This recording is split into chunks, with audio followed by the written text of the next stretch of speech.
What's going on, guys? This week I've been driving the new 2020 Jaguar XE. It is new, it's got a refreshed design, and it's got some new goodies on the inside. Before we jump into it, something I like to do when I get vehicles from manufacturers I don't drive a whole lot, which Jaguar, it's been a while. I like to kind of go through the lineup and let you guys know what they offer. So as far as cars go, we're not going to get into the SUVs because they got a ton of those too. But as far as cars go, the XE is their smallest car. Then you jump up to the XF, and then the XJ is their largest car. And then of course you have the F-Type, which is their two-door sports car. And this XE comes in two trim levels. You have the base XE and the R Dynamics XE, which is what we have here.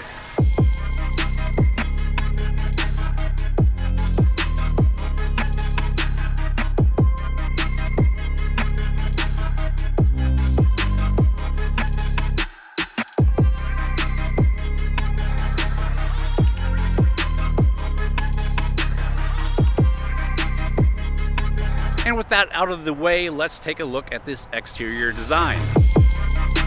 Up here in the grille, you obviously get that Jaguar logo, but you also get the R-Dynamic badge. So with the R-Dynamic, you get a full R-Dynamic body kit, including the front bumper, the rear valance, R-Dynamic side sills. Another indicator that this is a little bit more sporty and something more special are these 350 millimeter front brakes with these red Jaguar calipers. Those wheels are 18-inch 10 split spoke wheels. Another badge we have here is the P300 badge, and this is the all-wheel drive S.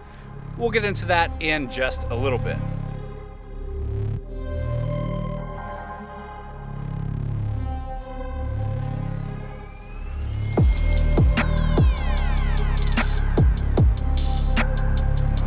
So overall, I think the design just looks great. I really like the way this thing looks.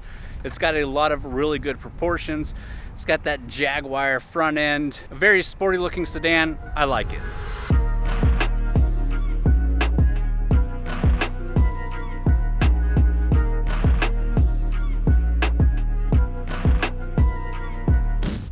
So back to that P300 badge. The P300 indicates that this is the 2-liter turbocharged engine with 296 horsepower, 295 foot-pounds of torque. If you're looking at the base model, it's the P250.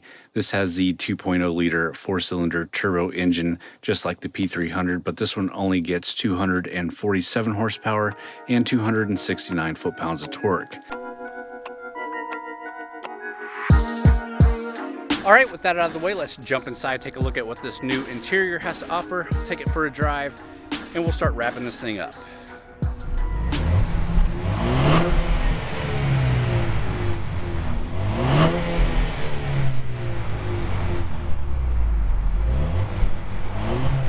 So there's a lot to really like about this interior and a few things that do bug me.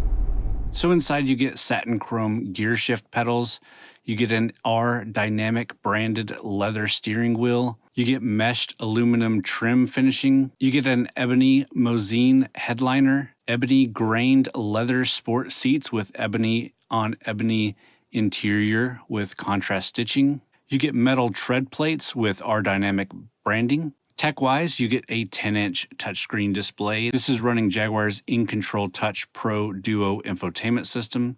Behind the steering wheel, you get a 12.3-inch interactive driver display, now available, providing a customizable, intuitive, and responsive human-machine interface. You get a 12-volt power socket and USB sockets and wireless charging. You get a lot of touchscreen controls in this. Let's talk about those really quick.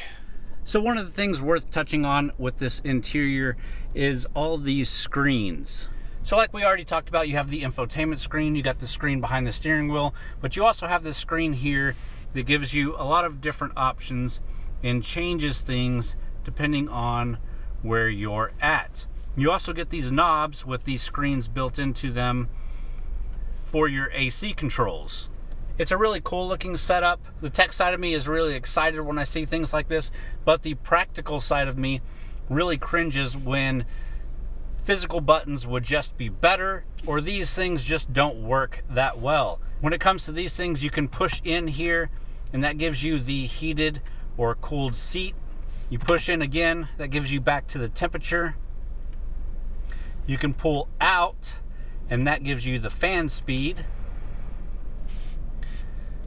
But as you can see, as I'm messing with it, it's kind of laggy.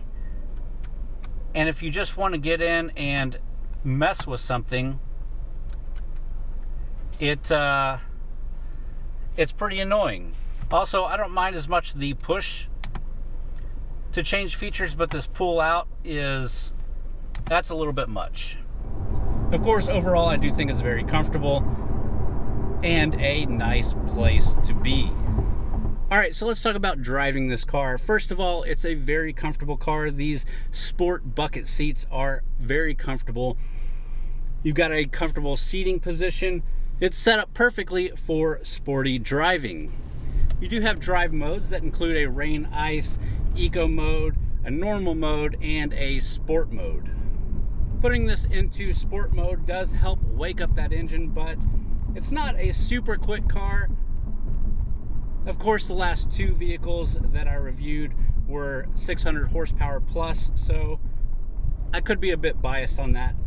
My big complaint though is the exhaust note. It sounds decent inside the cabin, but I have a feeling it's fake in here. It's either piped in or a completely fake exhaust note, because when you have the windows down and you're driving, you definitely don't have that same exhaust note.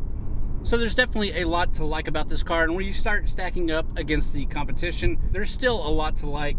So let's jump into the price and competition now. So price-wise, the base price for the XE is $39,900. Base price for the R Dynamic package is $46,295, and the total MSRP for the one we're driving here is $51,810. Now this compares with things like the Lexus IS, the BMW 3 Series, the Audi A4, and the Genesis G70. Out of all of those, I really like the G70 for its price, the A4 for its overall looks and feel, and really this Jaguar stands out as something different. All right, guys, I hope you enjoyed the video. If you did, please give me a thumbs up. Leave me a comment down below. Let me know what you think about the Jaguar XE. And as always, thanks for watching.